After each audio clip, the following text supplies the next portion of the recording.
Greetings, I am Liz. And I am Scandal. And let's play a game together. Let's see if there is any tension in the room, I guess. I hope guess. not. All right, but that's actually a really cute idea, so... maybe I'm getting it from y'all. I mean, literature is made of words, so, like, words? Words are so kawaii, desu ne. What's that supposed to mean? I'm not cute. Come on. We're not at school. Nobody's judging. You can't dress and act like this and not expect me to think you're cute.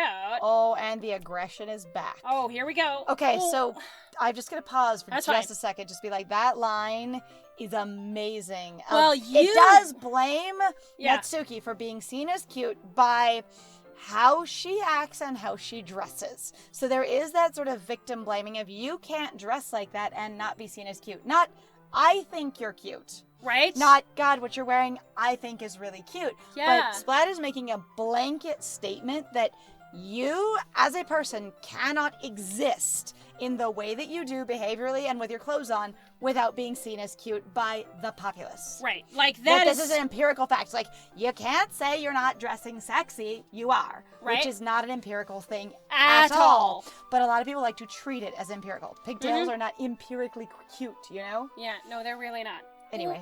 Well, Natsuki's voice trails off. Same with you. Huh? The way I dress? What? Did you say something? No, nothing. Let's just do the icing. I just told you, Splat. The way you dress and act makes you cute, okay? Oh, I know. Oh, but I do that on purpose. You don't seem like you understand that that's what's happening. That's just what you are, honey. Yeah. Natsuki picks up the paste and fastens a nozzle onto each of the bags. There's a lot to do, so we shouldn't be wasting time. Here, I'll show you how to do it. Okay, let me talk about pastry bags really quick. Okay, so pastry bags are a cool, soft, plastic, like triangle-shaped bag. You cannot just screw a tip onto them. You have to drop basically a receiving head into them that has a filament for screwing into them. So you put plastic inside of them, then you screw plastic onto the outside of them that is your piping tip, then you fill them, then you twist off the back, and then you squeeze. Yeah. So if you just try and put, just try and take plastic and attach it to a soft plastic bag and attach it to a hard plastic tip, it's not going to happen. Yes. So we assume she does both, but just so you know. And did it before she filled the bags, because, you really can't do it after unless... Unless you're going to basically God. spelunk the tip down through there with a chopstick or something. Sounds kinky. It's fine. It's frosting diving. Let's do it that. Why do it the easy way when you can do it the hard way? I love hard ways. Without giving me a chance to think about before... To think about what happened before. To think about before. Oh, to think about before, Natsuki quickly moves on. She shows me how to apply the icing, and then we each get to work. All right. Yay! We're finally finished. Natsuki puts them all side by side to admire our work. I want to know how big your school is, because if you're finished, and again, the maximum you could have is 4 dozen cupcakes. 4 dozen is not very many if you're supposed to have one for everyone at the 40. school. That's 12 and 12 is 24. So that's it's 48. 50? Oh, 48 dang. 48 cupcakes. I can't math, leave me alone. Now, you don't necessarily have to provide food for everyone in the school, but 48 cupcakes is not likely to last the length of an event at all. And the events that I've been to where they are supposed to provide food at stands, if you run out the first hour in, usually it's not good. Yeah, you're usually in a lot of trouble. So I would imagine that they would have to do multiple rounds of this over and over again to make enough cupcakes. Look how pretty they are together. Yeah, they are, aren't they? I think my handwriting's better. I wish I could have one now. Well, there's no reason you can't, right? I don't see any harm in that. Well, yeah, but my dad's making dinner tonight, so I really need to save my appetite. Is one cupcake gonna fill you up so you can't eat dinner? Or it's just kind of like I'm trying to come up with an excuse not to eat them. That's like true. That could be like I'm just trying to try really hard to remind myself to be polite. Right, and also going, you can't just eat them, you made them for something else. And I know sometimes there is it doesn't matter if there's a lot or there's extra, they're just not for this purpose. Right. Okay, I can see it. Sayori is the exact opposite in that regard. And God, thank goodness, because I fucking hate cupcakes. If she were here, we'd probably be down 10 cupcakes already. And she would still eat dinner. Basically what I'm saying is that she just fucking is a pig. And it's That's hilarious. Though that doesn't mean that at all. There are sometimes some people just going, yeah, I knew that. Like, I have a friend, God, they'd eat a couple of those and they just keep eating. Now, that doesn't mean, though, that people can't take it in another way of going like, well, like I did. But that also is a thing to consider in regards to when somebody says that might not be what they're saying, so... I was just saying, you can take it a few different ways. If somebody's, like, it depends on what's come before. The fact that the protag has been written as a jerk is really just she is overeating and keeps eating and just won't stop eating kind of thing. Yeah. Rather than going, oh my god, I have this friend that can just eat so much food, it's amazing. Right. And that's this thing is also, it's dependent on the people, for sure. My friend has a very good point. Come on, that's just unhealthy. Besides, when my dad cooks, I need to eat as much of it as I can. Well, anyway, I was hoping we would have time for manga, but I need to be home for dinner. Already? That's a shame. It's your fault for working so slowly. Interesting. Natsuki's like, I was hoping we'd have time to hang out. Splat doesn't even respond at all. Right? Not like, oh, manga, because that wasn't mentioned. Nope. At all anywhere. And so she's just like, I was hoping we'd be able to basically share our interests. Right. Which we have. That's one, like, unified interest that you have that no one else seems to have. Mm-hmm. And Splat doesn't respond at all. Your MC is like, I do not care. This doesn't strike me as interesting in any way. Right. So there's no, written in interest in this character and their interest, or the fact they've just stated, I was hoping to spend time with you sharing an interest. Right. I find that interesting. It's your fault. You've said interest so many times. I did. I can't find another word. It's fine. Fascinating. Intriguing. Yeah, it's your fault for working so slowly. Notable. Notable. There we go. You should have thought about that. It's not like you always have this chance. Man. As usual, Natsuki places the blame on me, but don't worry, I'll kick it back in her face if you give me enough time.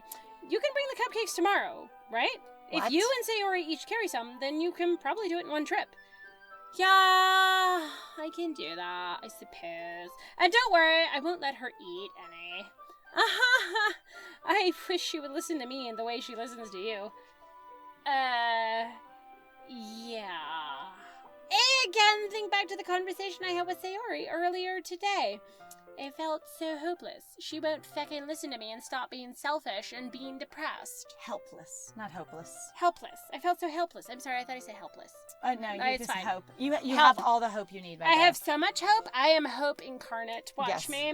Sayori always does listen to me, but at that point it felt like she couldn't listen to me at all. She couldn't. She just wasn't able. I guess it's better that it's couldn't rather than wouldn't. I was just say, I kind of like that choice of words, so that's nice. Okay, I'm all packed up. I'm also still amazed that Splat basically went, if indeed I do have parents at all, I made sure they were not here the entire afternoon and evening while you were here. Right? That's impressive. Good work today. You too. I'll walk you out, I guess. I love the level of, if I have to. Just like that, Natsuki is already about to leave. It feels like the afternoon went by in a flash, and I fucking don't care. More than that, did I even take the opportunity to get closer to her like I wanted? Well, I guess I'll be off then. Thanks for the help and everything. I'll see you tomorrow. Wait, Natsuki? Huh?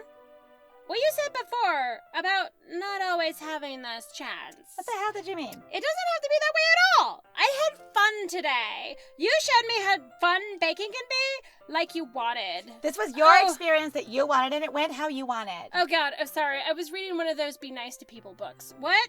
Except for it was also like, this was like you wanted. I'll put it on you. It was like... So everything happened like you wanted. Right. But aside from that, you can come over anytime, okay? I think that if possible, I'd like to spend more time like this. If you wanted to read manga or go out somewhere. Do you really mean that? Natsuki looks at me tensely, like she's trying to hide her expression. Yeah? I want to spend more time with you. Splat, I thought you only cared about getting this done. I'm sorry I had to leave so early today. I really didn't want to. I would really stay here longer if I could. I feel the same way as you, so... Natsuki suddenly gets closer to me. Wait, Natsuki? Standing inches from me, Natsuki looks up at me. Yep, short, I feel tiny. her fingers gently clutch at the sides of my shirt, as if holding on to me. Her rose-colored cheeks and matching eyes fill my vision, along with her slightly parted lips. What is happening? My head starts to go dizzy as I feel her soft breaths against me. I've felt it for a while now. Natsuki suddenly jumps back! Sayori?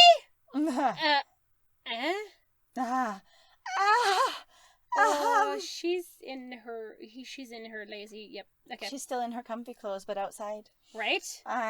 No, I'm disappointed. Was that actually going to be a romance thing? Was this supposed to be a, now we have made Sayori feel bad kind of thing? Also, I'm just like, that was like Natsuki being super forward, but it was that thing of, I'm not touching you, I'm just carefully grabbing the edges of your shirt. Right? That thing that they do in the anime where they're like, I grab the edge of your clothes. Pip. Pip. A pip. Pip. Yep. Hi, Splat. Sayori! Just now we weren't. It's okay, Splat. Let me just not acknowledge Natsuki at all. I just stopped by to say hi. You did invite me, after all. Well, you should have come a little earlier. I'm already on my way out, so... Really? But I just finished the pamphlet thingy online. That's too bad.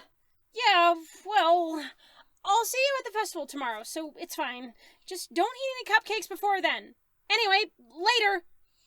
That was a okay, weird... I love it. Again, the whole graphical convention of, like, I've run off. Like, that was Natsuki booking it. Like, I did, bye! Clearly flustered, Natsuki hurries off, and Sayori waves goodbye. Sayori! I thought you didn't want to come over today. Well, I mean, sometimes you work up your courage. I mean, I tried staying in my room, but my imagination was being really mean to me. But I won't really explain that to you. So I had to come here and see it for myself. See what? What are you talking about? You know. It's how much fun you were having with Natsuki. Oh, she's like the kind of person that would be like, I went and I got myself drunk and I dialed my ex. Mm-hmm. And I'm just trying to hurt myself. And really going in my brain, well, and also in my mind, if you have other friends that you're having fun with, you won't want me anymore, because the only reason you'd ever want me is as an obligation. Right. So the only reason you'd ever be hanging out with me is as an obligation, and you'll likely forget even that obligation, even though I don't want you to have it as an obligation, right, if you ever have other friends. Right. And so my brain going, and now you have other friends and you will never think of me ever again. So how much fun you were having with Natsuki, and how close you got to her. It makes me really happy that you've made such good friends. That's all that matters to me. Tears start to fall down Sayori's face. That's all that matters to me. Why am I feeling this way, Splat? I am supposed to be happy for you. Why does it feel like my heart is splitting in half? It hurts so much. Everything hurts so much. This would be so much better if I could just disappear. Oh, poor baby. Aww. That is a rough thing. So I know that sometimes, especially when you're young, when you're overflowing with emotions, like, it's very hard to know how to react to them. And even if you're like, I shouldn't be sharing this because it will just cause drama, or because it will basically sort of sway the hand of someone else, if you will, it might seem either manipulative or controlling. Keeping it in also isn't working either. And if the only person I can confide in is also the person I'm having trouble with, then right, it's very, very hard to figure out what to do. Plus, there's always that, thing of, there's a level of, like, glorification of angst that I was raised with when I was young, where the more you feel, the more, like, important it is. Right. And since there's a level of, like, gatekeeping combined with you need to share and let your emotions out, there's a level of it has to be super fucking intense for you to be able to share. Right. But that you're being dramatic if you do share. Mm-hmm. And it's a hard balance. Mm-hmm. Sayori, don't say that. It's true, Splat. If I wasn't here, then you wouldn't have to waste your sympathy on me. You wouldn't have to put up with me being selfish. Monica was right. I should just... Monica? Monica was right about what? Sayori! What I said before is true. I'm not going to let this continue. Caring about you like this isn't the burden your mind is making it out to be. It's something that makes me happy. Okay, now I've got to finally fucking be honest with my feelings, I guess. Or at least put a label on them, you know, Right. and happy is a positive, friendly label. You like those words. You do. It's just you. It's something that I wouldn't trade for anything else. So, even if it takes an entire lifetime, I'm gonna be by your side until you don't feel any more pain. Whoa, this is intense. That sounds like actually a lot of times where I've heard with friends and then they go, yep. And then when you get tired of me, because it's not just going away with you being here, they leave. Because you're not actually changing the scenario or getting them potentially like professional help to they give them better tools and better ways to interact with their life or helping, like, you don't, I'm like, It's complicated. It's really complicated and everybody's unique. There is a very strong experience that I am familiar with where people, so I point out grandiose or absolute statements a lot in our Let's Plays where I say they're telling us this thing.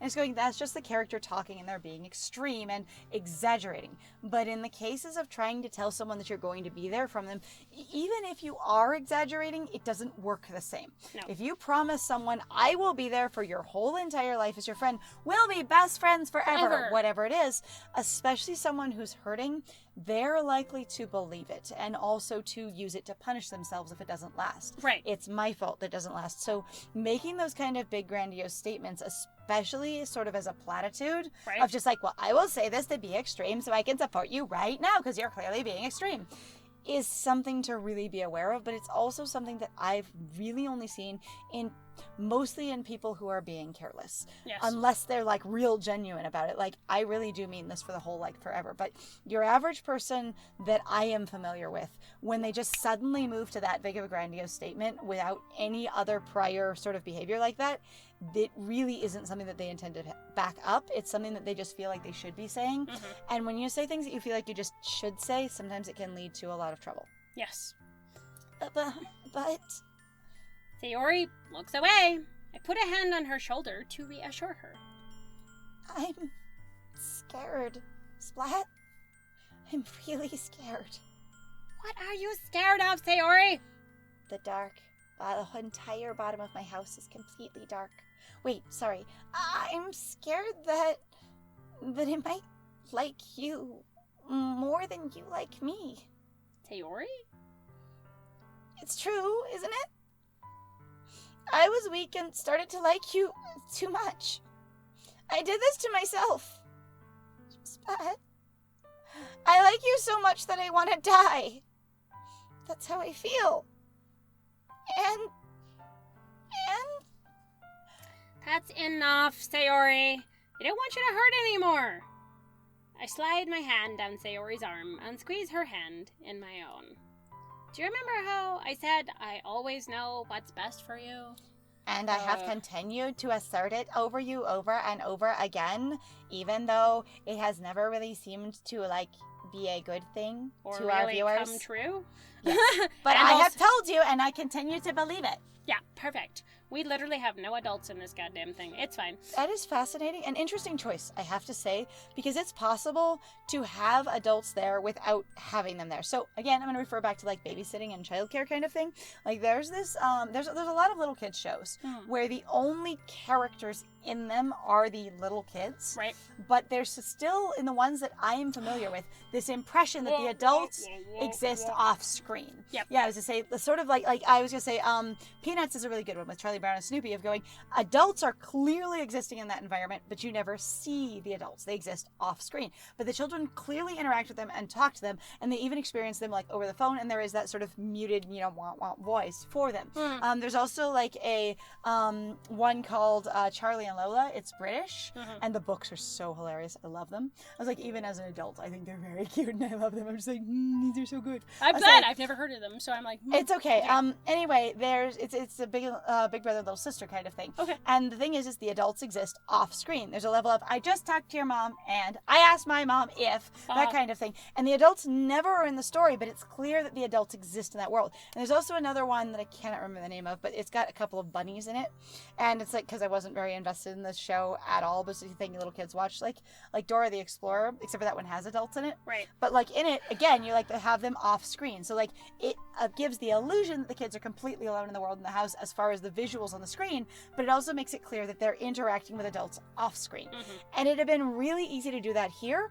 So it's a really interesting choice to basically show that adults, like to sort of indicate that adults don't exist in this world. Right. And I wonder if that's like a directorial choice of basically going, when you're in, when you're of a high school age, basically, that you feel like the adults don't really exist because they're basically a weird prop or obstacle in your life. They're not people. Right. So you feel that isolation of adults are a thing that exists in my life to basically create the shape of it, but they're not people, so they don't exist in my social life. Right. Or if it's just kind of they're trying to keep it simple. And I'd be more interested in it trying to be a profound piece of the narrative than just going, well, we just didn't want to write adults. Right? Anyway. And it might be. Now, I will have to say really quick here before we end. Please. Number one, do you still believe me? But the other thing is also that I am kind of disappointed that it doesn't actually seem like my thought of going, great, it is just about the fact that I just care about you like you're a friend. And or that I'm just afraid of losing you as a friend. Yeah. And that it does seem like they've suddenly gone, no, it's not just the depression. It's also a love obsession as well. Yeah. And I'm not saying that doesn't happen, but I'm also like, I was hoping for more. It would have been kind of nice if they just dug into one. Right? And like there can be a level of attachment if I'm afraid of losing you as a friend without it having to develop into basically romantic or, feelings. But again, this is my assumption based off of the fact of going, I like you more than you like me, which sounds like it's leading towards a romance narrative. Again, romance narratives are fine, but I was really hoping for something more because there's a lot of that thing of going like, God, just that thing we talked about before, where of just going, having characters that are literally living their lives where you're there, but your main character / you isn't really actually involved in the way that the expectations are set up of going, oh, it's an Otome game. Oh, it's not, It's not, yeah. I'll say, anyway, so we'll see how this develops. I'm very interested to see where it goes. Right. I'll say, but it's also like kind of, I want better things for Sayori. Oh my god, right? Okay, well, thank you very much, guys, though, for joining us. If you like what we do, please feel free to like, comment, subscribe, and also share our videos. If you're having a good time with us, please feel free to go check out our Ko-Fi or Patreon. Got the link in the description down below. And I have been Scandal. And I have been Lies. And it was great playing with you. Bye!